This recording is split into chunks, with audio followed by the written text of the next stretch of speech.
Hello बच्चों,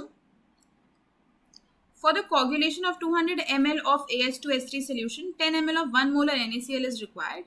What is the coagulating value of NaCl? तो आपको coagulating value निकालनी है। तो सबसे पहले तो ये समझ लेते हैं कि coagulating value होती क्या है। देखो, coagulation की बात करें तो coagulation क्या होता है? जब हम एक colloidal solution में एक suitable electrolyte डालते हैं precipitation cause करने के लिए, तो उस method को हम coagulation बोलते हैं। अब coagulating value क्या होती है? देखो, कोगुलेटिंग वैल्यू किसी आयन की होती है या किसी इलेक्ट्रोलाइट की होती है। तो कोगुलेटिंग वैल्यू को हम डिफाइन कैसे करते हैं? It is the minimum concentration of an electrolyte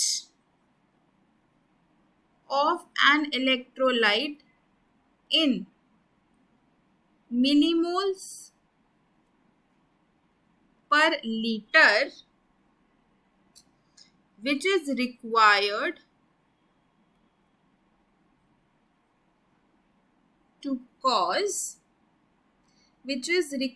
to cause a precipitation of a solution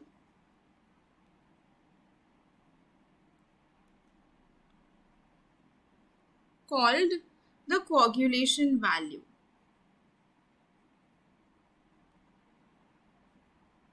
right, तो यही आपकी कोगुलेशन वैल्यू होती है कि कितनी मिनिमम कॉन्सेंट्रेशन आपको चाहिए इलेक्ट्रोलाइट की जो कोगुलेशन करवाने वाला है या प्रेसिपिटेशन करवाने वाला है, किसमें?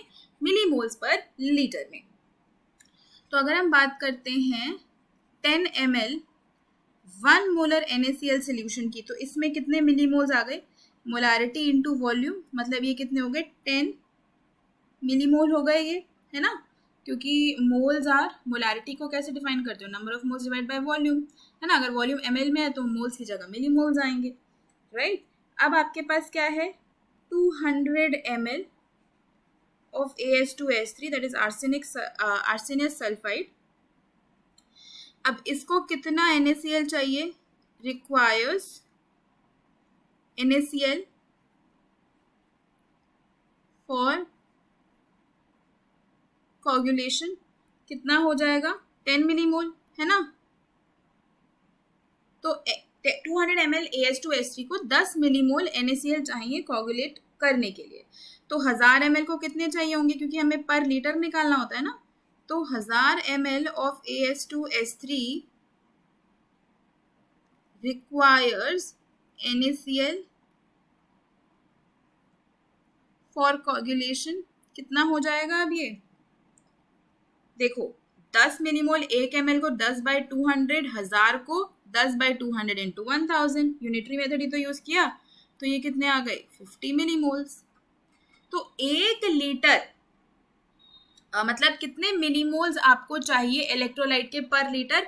50 मिलीमोल्स चाहिए। तो इसकी जो कोगुलेशन वैल्यू निकल के आएगी हमारे पास, कोगुलेशन वैल्यू जो निकल के आएगी वो 50 मिलीमोल होगी। तो इसको हम ऐसे भी कह सकते हैं कि it is the number of millimoles that are required to cause the precipitation, कि 1 लीटर इलेक्ट्रोलाइट के कितने मिलीमोल्स हमें चाहिए, वही कोगुलेशन वैल्यू होती है। तो इस क्वेश्चन में कोगुलेशन वैल्यू हमारी 50 मिलीमोल निकल के आई है, तो यही हमारा आंसर होगा। Hope you understood it well. Best of luck.